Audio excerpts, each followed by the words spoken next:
Hey, it's Mazzy here, and welcome back.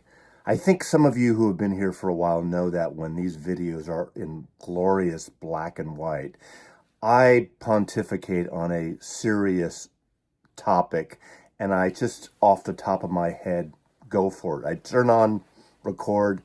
I might clean it up and edit a few things out, but nothing's written down. It's a stream of consciousness that goes in and out, and some people some people comment, what the fuck are you talking about, Mazzy?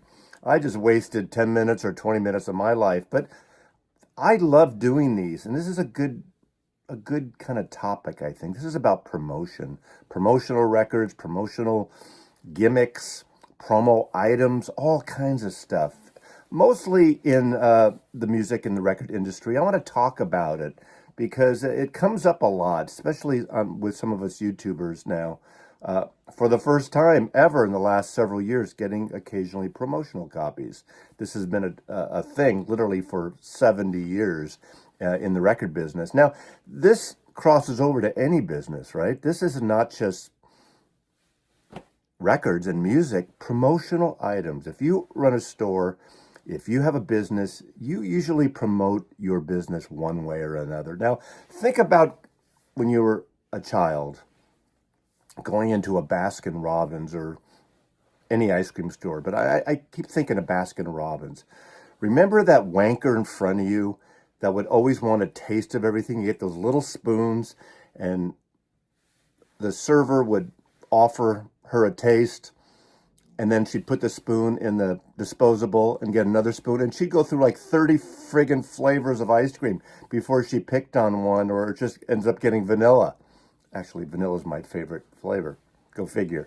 But I never really did that, and I'm uneasy, especially when there's a line of people. So this is going to be me kind of talking about my experience in promotion in general. Please put your comments about your take on this. There's no one right answer. When I do these videos in glorious black and white, I want it to have a little more gravitas. Now, there's going to be spots of color.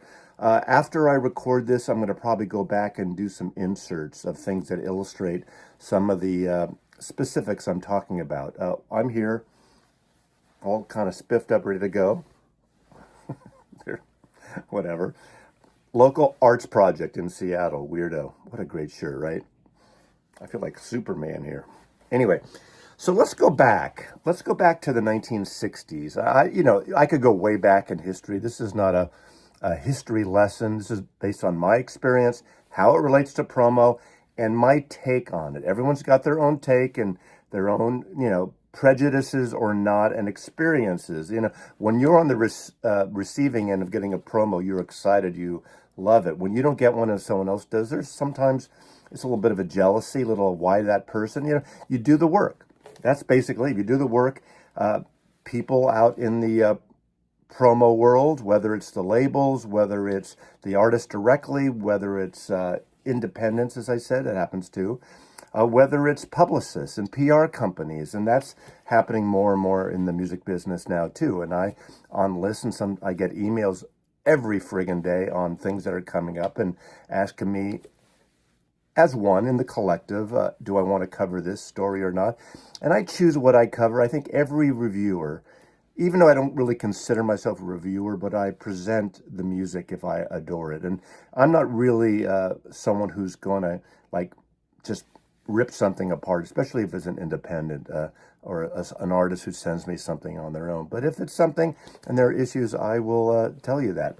But I'm going to go back to the Rolling Stones, just because I love how they actually sang about something like this this is the American version, Out of Our Heads, the Rolling Stones. This is the electronically reprocessed for stereo version, as were all the London versions of their Stones records in stereo, which is unfortunate, but that's the way it goes. I do have Decca, and I do the UK, and I do have a mono version of this, but I just grabbed this one because it's the first one that it reminded me about this song. Side 2, track 3. Nanker Fledge wrote it. Basically, Felge, excuse me. That's basically the collective Rolling Stones writing as a group. And occasionally in these days, they would put all their, when it was the entire band, aside from Jagger, Richards, or Brian Jones or whatever, That's who would be the composer. The under assistant West Coast promotion man. That's what we're talking about here. Promotion man. And, they do a little bit of a mocking, but that's the idea. The A&R guy that picks up the band and services the band. And, you think you're getting taken out when you're in a band, and you get the limo picking you up at the airport, and you get taken out to dinner, and you buy nice bottles of wine. Well, you as the artist end up paying for it out of your contract in most cases. But let's talk about promo records, and then I'm going to kind of go through my take on it, my experience, even as a photo agent for 38 years, where I had to promote my photographers and the tools I used to promote those photographers. And I tried to adapt it from my experience in the 70s doing promotion and marketing and merchandising for record companies. I'll get into that a little bit. I think right now I'll start with the first promos that I got. My first record store job was a California chain at the time called The Warehouse. You get it better at The Warehouse, WHERE. We were a newish store. We weren't one of the big high volume stores like a Tower Records, any of the towers, or even some of the warehouse stores on the peninsula or in other areas. We had a moderately stable store of sales-wise, and we didn't get the promo guys in all the time. But one time, the Warner Brothers rep came in, and they would usually come in and bring posters that put up in the displays. The first promo record that was given to me as literally just a store clerk. I wasn't a manager, an assistant manager, and I was so excited, a free record. Because after a while, you get a little complacent, and you get like, oh, another promo record? Really? But this is it. 1973, History of the Grateful Dead, Volume 1, Bear's Choice. There's that famous Warner Brothers logo that was on records at the time. This happens to be one that is a wonderful white label promo there. Look at that. This is that live. This is put out pretty much sort of as a tribute to Pigpen, who had died earlier. And then this came out. There was never a volume 2, but this is a great live album. It's very bluesy. Some of it's acoustic. I won't get into the music in this one. I know it's about the music, stupid, usually. But I want to talk about, and this is about it's the promotion, stupid. It gets people to buy it. So a lot of times record stores were given copies for the employees, but also copies in the hope that they would play it in the store. Because how many times have you gone into a record store and they're playing a record and you want that record? And in those days, it was mostly new records. In fact, in those days, new record stores were not allowed to sell used records. Used records weren't a thing in the new record because the labels wouldn't get any part of it, and it would be a different thing. There were separate used stores, vintage stores popping up, but they were totally separate. That wasn't allowed because the labels would cut you off from selling new product in those days. The next year, early the next year, I got this as a promo. Now, this wasn't marked as a promo except for a hole punch. And this was the debut Kraftwerk album on Vertigo Records, American Vertigo. Fun as Autobahn. I had no idea what this band was, and we got a copy to play in the store, and I was given a copy. This is the first American press there, and I just fell in love with it. On this case, it was just a hole punch version, and it was given to us. Not always were labels white, not always were they stamped, but this was a promo, and I keep my records in tip-top shape. So that was an album I got in 1974. Now, another one, just the next year, 1975, is this wonderful record. This is the debut Reprise record. She had an earlier record on another label, but this is Emmylou Harris's Piece of the Sky. And I obviously fell in love with her through Graham Parsons' Grievous Angel and GP. Now, this copy is just a standard. It's not a white label, but this was given me by the Warner Brothers rep. Here's another one I got. Now, this whole video isn't going to be just about me showing records. I'm going to get into other topics, but I think this is a good way to start out, just to kind of give you a sense. Now, Klaatu, remember, Klaatu, Barada Nikto. The line obviously came from Day the Earth Stood Still with Michael Rennie. This is a hole punch here, if you can barely see it. But what's cool about this is when, was Klaatu the Beatles? No. This has literally in 1977, cuts a few years ahead, the press release of the band.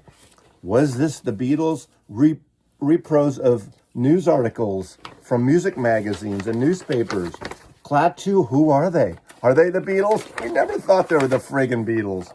But they had that Beatlesque thing. But it's kind of cool having a copy with the press releases in. And I literally have hundreds of promo records from the 1970s and a little bit into the 80s. Some with press releases, some with 8x10 glossies. I got some Beatles solo stuff, all kinds of stuff. Here's another area of promo record companies did, especially in the 70s. That was the major time of the vinyl thing with record companies. And Nils Lofgren, unfortunately, too little, too late. A&M put this live record out, which is great. This was only for radio stations. It was an official bootleg. So KSAN Radio in San Francisco would play this all the time. Big fans of Nils Lofgren. He had a kind of a cult plus following. Of course, everyone knows later he would join the E Street Band. He would do these backwards flips. Him and his brother started the band Grin. But this was a great live album, and it should have been out commercially because it was getting airplay, but people couldn't buy it. The radio stations would play it. And around that time, Frampton Comes Alive on A&M was massive. It took like a year or two too late for A&M to put a double live album, and by then the magic was gone in terms of that kind of music, and punk was happening more and more. But this is this should have been put out as is, maybe obviously embellish the cover a little bit, but it's just a no frills, no nothing record there with the label, A&M Records, Nils Lofgren live, great live artist. Here's another one, Columbia Records put out. Jukes Live at the Bottom Line. There are a lot of live great tapes at the Bottom Line. We know about Springsteen and one of the great clubs, New York City. This was a not for sale, again, a promo, and we know how Columbia would send these out with the time stamps, time codes, so you could check suggested cuts. The DJ, the program director could list these. These were given out to people like me. I was a manager then by this point, maybe, or assistant manager in the record store. I would get this stuff in hopes to play in the record store. It would have sometimes the press release in it. You could read about it, what they're trying to do here. Although this tape may reach you in the form of a record, it is not. It will never be a record. They're promoting the artist. And there's a little frustration there because radio stations like KSAN were all in on Southside Johnny, for instance, and Nils Lofgren, and they would play this to death. But you couldn't get it. You couldn't get it. Obviously, years later, I got all those Southside Johnny records. He's sort of that Bruce Springsteen protege of Asbury Park. Here's a promo of, is this the second or third record? I think this is the third of them. But I would get promos all the time, and that was something. Again, this is a white label promo. Now, I'm not really getting into the sound of these records now, but the reason a lot of people like white label promos, they are a collectible because a lot of times they're amongst the first pressing off the stampers. So technically, if everything sounds good on these, would be amongst the best. Not always, that's not always the case. And there are times, which I'll get into in a little bit, where promo records were pressed and stamped long after the release, a decade or more after the release, to resurface radio stations. Another thing in the 70s I got, and this is a little veering off a little bit, but I want to talk about promo items, okay? This is an 8-track 4-cut sampler of in-store promotion, not for sale. What friggin' record store has an 8-track in store? We certainly didn't, so I got this. I was the Beatle guy in my store. So this was 4 tracks from Live at the Hollywood Bowl album, and I still have it in the shrink because no friggin' record store has an 8-track, right? Another thing, here's a promo I got. This is kind of cool, right? This is a Rolling Thunder belt buckle. This is from the 1976 Hard Rain album. We know the 75, 76 tour. Belt buckles. I have a Wings belt buckle, Wings Over America. Record companies would do a lot of promotional items, a lot of gimmicks in a way as giveaways to record store owners, to record store clerks, to DJs, to program directors, anybody who promoted music. The whole idea of giving records, promo records away, and these kind of things like this are to get it noticed. Get people like, what's a coaster in a bar? You ever see coasters? How many coasters have you put in your pocket and taken away from a bar that says Mazzy's Tiki Lounge, Mazzy's Martini Lounge, Mazzy's Scotch Bar? Actually, probably none of those, but they would have the name. You take them with me. You have them at home. I have a collection that I just have, and I leave around. I grab a couple when I'm at a bar or a restaurant. Those are meant as giveaways. Those are meant to promote the business. And that's something that, again, is not exclusive to the record industry. A lot of this stuff, too, was sent to reviewers that would write back in the day for the New York Times, the San Francisco Chronicle, Ralph J. Gleason, and Philip Elwood at the Examiner, and the LA Times and the New York, all the newspapers, and also Rolling Stone and Crawdaddy and Cream and Melody Maker, and then later Mojo and Uncut. Do you think that any of those reviewers went out and bought those records? That was a big deal, getting promos. That was the way. We didn't get paid a lot of money. We got above minimum wage, but not a lot above minimum wage. We also would get turned on to shows. We get tickets to shows. I mean, I went to countless shows at Winterland. I get some free tickets to Winterland in San Francisco. I get free tickets to the clubs when the Boarding House was there, when Wolfgang's was there, run by Bill Graham. The idea was to play these records in the store. Things changed, obviously, in the late 70s, somewhat, because there were a number of critics, but even record store promo people that would sell their excess stock to used stores. And that was frowned on.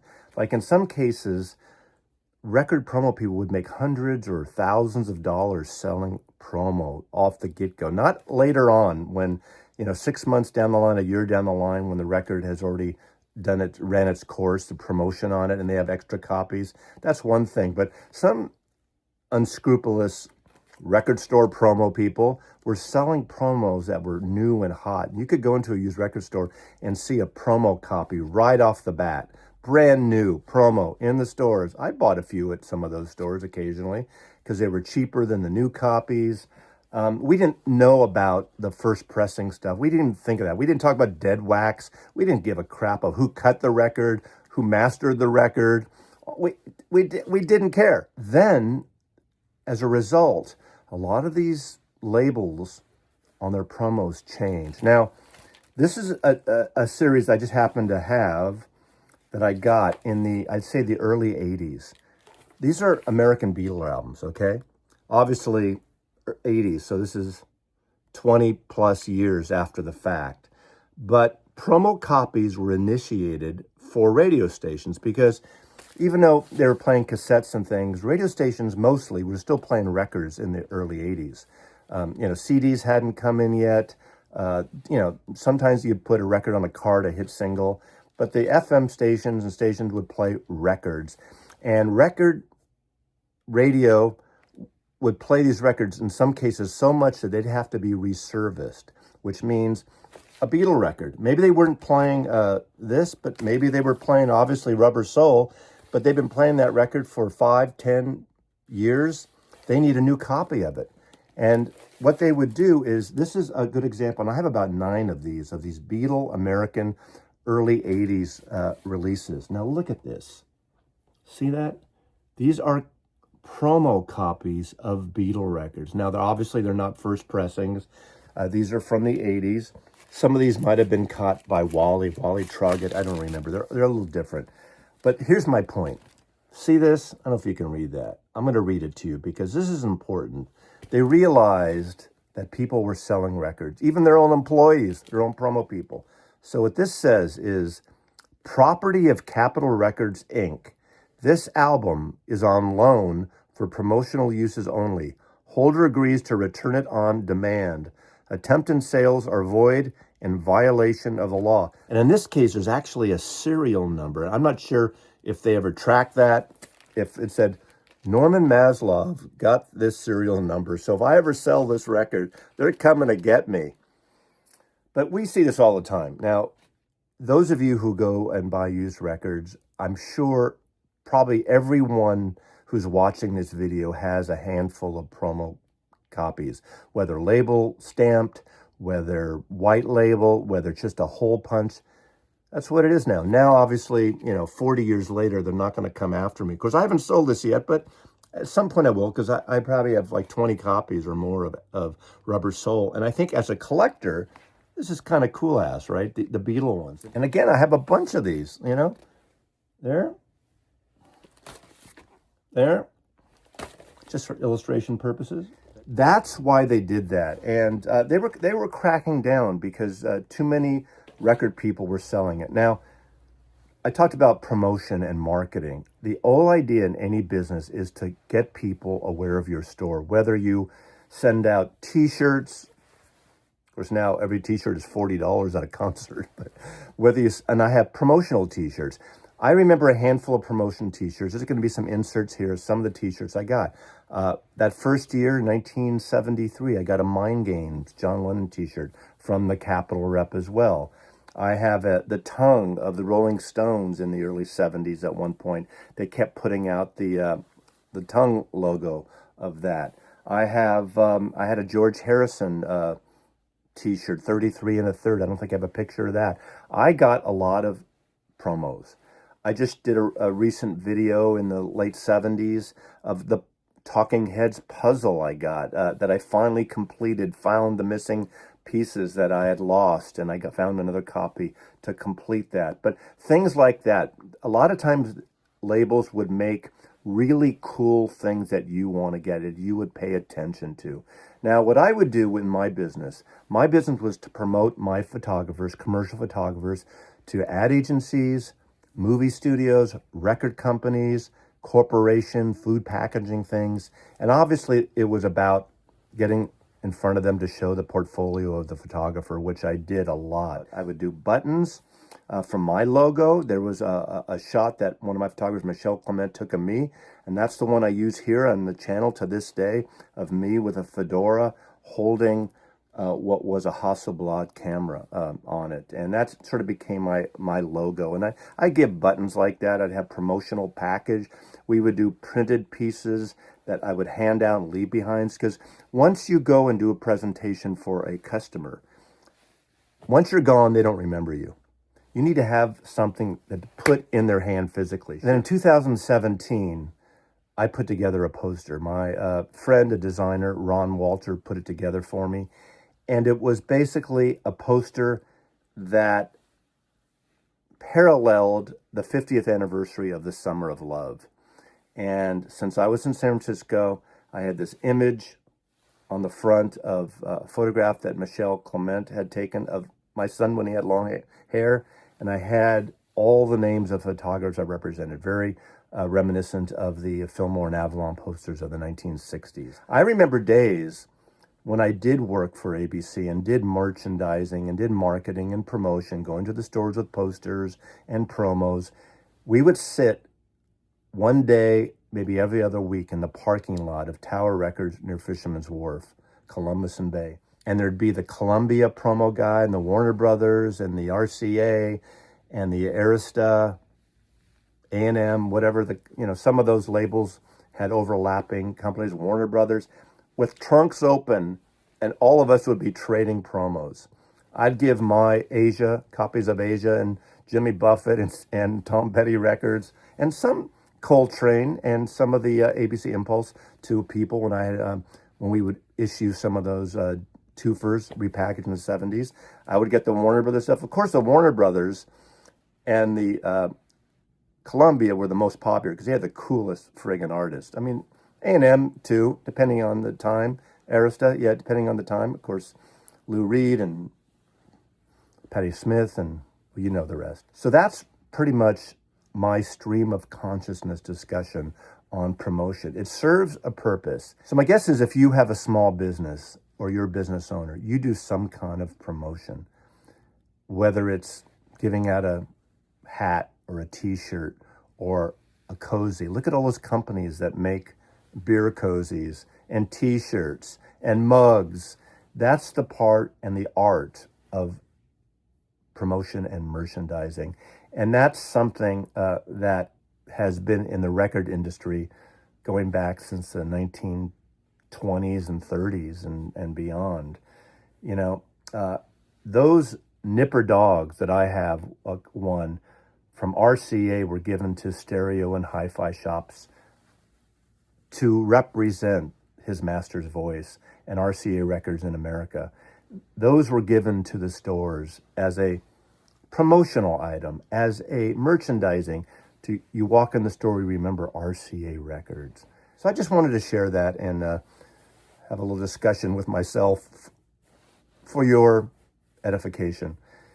There are a lot of promo items that have become collectibles over the years that were just limited as giveaways, and they become collectibles. Again, not just in the genre or in the area of music and records. That's a common thing. So thanks for watching. Thanks for listening. Thanks for paying attention, those of you who lasted. Mazzy loves you.